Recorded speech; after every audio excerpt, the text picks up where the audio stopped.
If your sugar cravings hit hardest around 4 p.m., and skipping the gym feels easier every single day than actually going, the problem probably isn't willpower.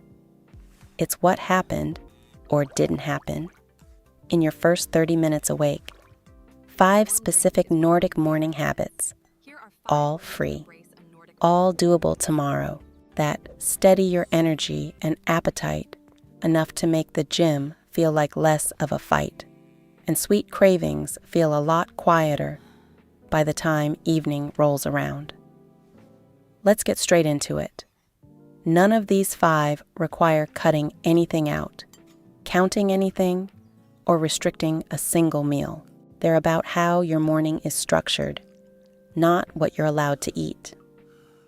Here's the mechanism connecting all 5 habits. A rushed, carb-heavy, high-stress start to the day tends to spike and then crash your blood sugar early. And that crash is precisely what drives both the afternoon sugar craving and the "I'm too drained to work out" feeling later on. None of these habits fight that crash with restriction. They prevent it from happening as sharply in the first place. If this is already making you think about your own mornings differently, go ahead and hit like and subscribe if you're new here. This channel exists to hand you the real system behind Nordic living, and it genuinely helps to have you here for the rest of it. Habit 1, water first, before anything else, ideally with a small pinch of salt or a squeeze of lemon. After 7 to 8 hours of sleep, the body is mildly dehydrated, and even mild dehydration is registered by the body as a low-grade stressor. A stressed, underfueled system tends to reach harder for quick energy later in the day, which shows up as sharper sugar cravings by afternoon. The mechanism: rehydrating immediately restores basic cellular function before you introduce caffeine, which itself has a mild dehydrating and stimulating effect that compounds an already underhydrated state if consumed first. The shift: 1 full glass of water, consumed before coffee or tea, every single morning, no exceptions. Habit 2, a protein-forward breakfast, prioritized over a carbohydrate-heavy one. Most default breakfasts, toast, cereal, pastries, are primarily fast-digesting carbohydrates which spike blood sugar quickly and are followed by an equally quick crash. That crash triggers hunger and cravings, specifically for more fast sugar, within a few hours, creating a cycle that repeats through the day. Protein digests more slowly and produces a flatter, more stable blood sugar curve, which directly reduces the frequency and intensity of that crash-driven craving cycle. The mechanism: eggs, yogurt, cottage cheese, or a protein-forward smoothie eaten as the first meal of the day measurably delays hunger onset compared to a carbohydrate-only breakfast, independent of total meal size. The shift: build breakfast around a protein source first, and let carbohydrates be a secondary component rather than the main one.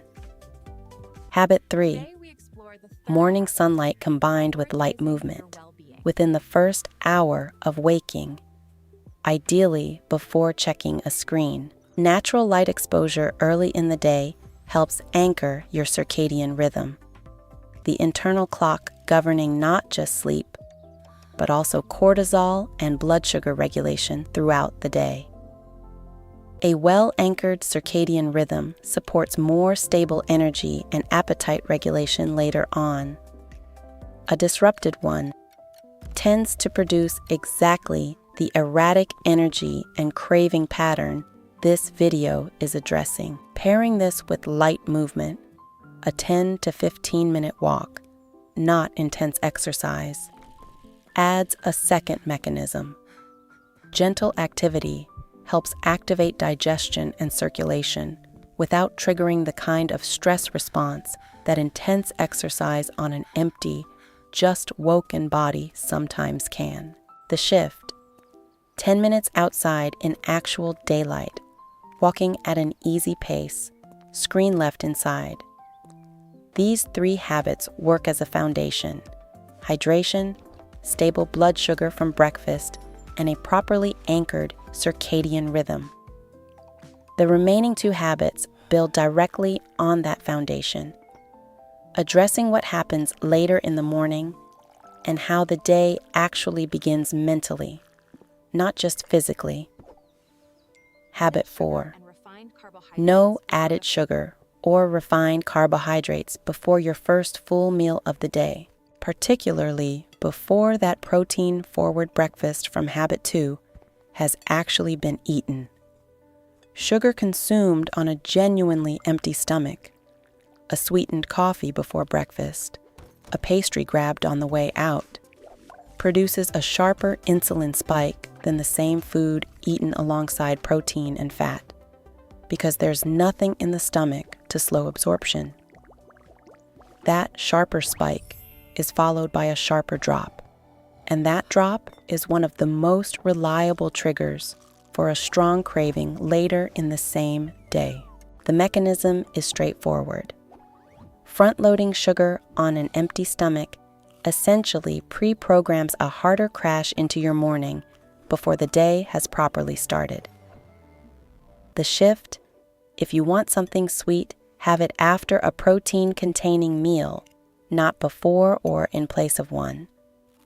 The same food, timed differently, produces a meaningfully different blood sugar response. And habit 5, the one that determines how effectively the first 4 actually work: no phone for the first 20 to 30 minutes after waking. The moment you engage with notifications, messages, or news immediately upon waking, your nervous system shifts from a low arousal waking state into an alert, reactive one. And that shift comes with its own mild stress response, layered directly on top of whatever your body is already managing physiologically first thing in the morning. A morning that starts reactive and stressed tends to carry that elevated baseline through the day. And elevated stress is consistently linked to both increased cravings for quick energy foods and reduced motivation for structured activity like a workout, because a stressed system prioritizes immediate relief over effortful, delayed reward behavior. The mechanism: protecting the first 30 minutes lets habits 1 through 4 actually do their physiological work, uninterrupted by an early stress spike that would otherwise compete with them. The shift: phone stays in another room, or at minimum face down and untouched, until the first 4 habits are already complete. Here's the full sequence in order: water first, before caffeine; a protein-forward breakfast, prioritized over carbohydrates; 10 minutes of morning sunlight and easy movement within the first hour; no sugar or refined carbs until after that first protein-containing meal; and the phone left alone for the first 20 to 30 minutes, so the other 4 habits actually get the uninterrupted physiological window they need. None of these 5 require restriction, calorie counting, or cutting out any food entirely. They're about sequencing and timing, the same inputs, arranged differently, producing a measurably steadier blood sugar and stress curve across the day. A steadier curve is directly linked to fewer sharp cravings and more available energy for something like a workout later on, not because willpower increased, but because the physiological conditions driving cravings and fatigue were addressed earlier in the day, before they had the chance to compound. If you've been telling yourself you simply lack discipline around sugar or exercise motivation, I'd encourage you to test this sequence for a genuine week before accepting that conclusion. Discipline is frequently blamed for what's actually a blood sugar and stress pattern set hours earlier, often before 8 a.m., well before the craving or the decision to skip a workout ever consciously arrives.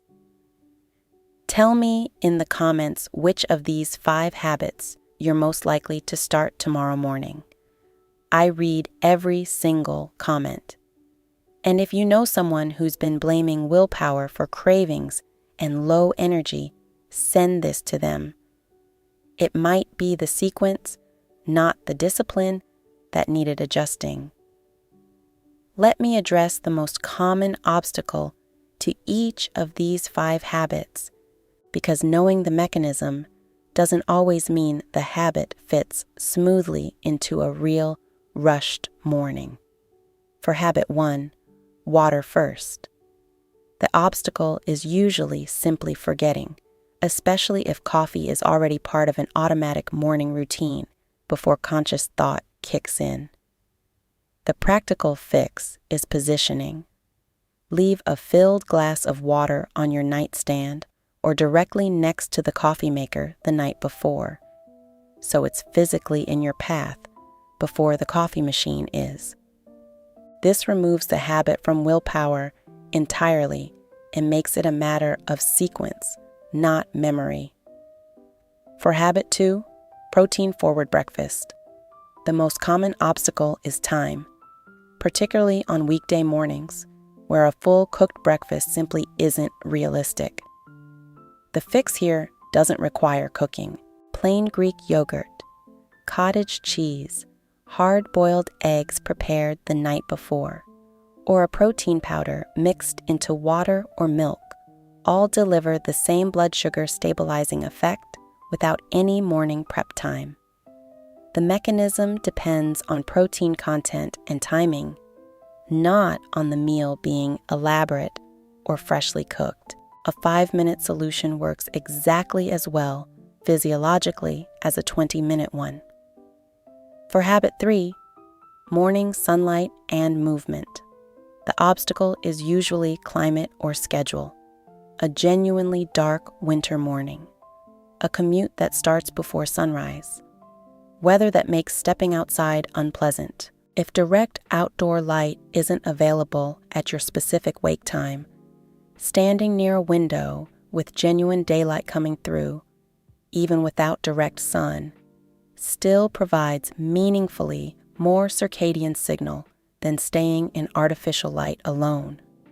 On the movement side, even a short walk down a hallway or a few minutes of light stretching maintains the digestive and circulatory benefit if a full outdoor walk genuinely isn't possible on a given day. The mechanism scales down reasonably well. It doesn't require the full 10 minutes outside to provide some benefit, though the full version remains the more effective target. For habit 4, no sugar before your first protein meal. The obstacle is usually habit and craving strength, particularly if a sweetened coffee or a pastry has been part of the morning routine for years. This is genuinely the hardest of the 5 to change for most people because it involves resisting an established craving rather than simply adding a new action. The practical approach that tends to work best is sequencing rather than elimination. Have your usual sweetened coffee, but only after you've eaten the protein-forward breakfast first, not before or in its place. This doesn't require giving up the coffee you enjoy. It changes when it's consumed relative to protein, which is the actual variable driving the blood sugar response, not the coffee itself. For habit 5, no phone for the first 30 minutes. The obstacle is often practical rather than psychological. Many people use their phone as an alarm, meaning it's already in reach the second they wake up. The fix is separating the alarm function from phone access, a basic standalone alarm clock, or placing the phone across the room specifically. So silencing the alarm requires physically getting up and moving away from where notifications are visible. This one small physical change tends to be more effective than a mental commitment to not check the phone, because it removes the temptation from arm's reach entirely, rather than asking you to resist it repeatedly every morning. I also want to address a question that comes up consistently with a sequence like this. What if your schedule doesn't allow all 5 habits to happen in the order described? Particularly for shift workers or anyone whose morning doesn't align with a conventional daytime schedule. The underlying mechanisms aren't actually tied to a specific clock time. They're tied to the sequence relative to your own wake time. If your wake time is 2 p.m. because of night shift work, the same 5 habits still apply in the same order, just shifted to match your actual schedule. Water upon waking, protein before carbohydrates or sugar, light exposure and movement within the first hour of your day, regardless of what the sun is doing outside, and a protected screen-free window before checking messages. The physiological principles respond to your personal wake-sleep cycle, not to the calendar clock specifically. One more mechanism worth clarifying, because it ties the whole sequence together. These 5 habits aren't independently powerful in isolation. They compound. Skipping habit 5, the phone-free window, means your nervous system enters a stressed state before habits 1 through 4 have had time to establish their stabilizing effect, which measurably reduces how effective the earlier habits are, even if you complete them correctly. This is why the sequence matters as much as each individual habit. Water before caffeine, light and movement before screens, protein before sugar. Rearranging the order doesn't just weaken the routine slightly. In some cases, it can significantly blunt the intended effect of the habits that come after the disrupted step. If you're going to start with just one of these 5, rather than attempting the full sequence immediately, the water habit and the phone-free window tend to have the best effort-to-impact ratio for most people, because both require no meal preparation, no schedule restructuring, and no resistance to an established craving. They're purely about sequencing what you're already going to do, regardless. Once those 2 feel automatic, typically within 1 to 2 weeks, adding the protein-forward breakfast and the morning light habit becomes considerably easier, because the foundational stress and hydration baseline is already more stable. The sugar timing habit, habit 4, is worth attempting last specifically, because it's the one most dependent on an established craving pattern. And craving patterns respond better to a nervous system that's already been stabilized by the other 4 habits for a week or 2 beforehand, rather than being tackled first while cortisol and blood sugar are still running on the old, unstabilized pattern.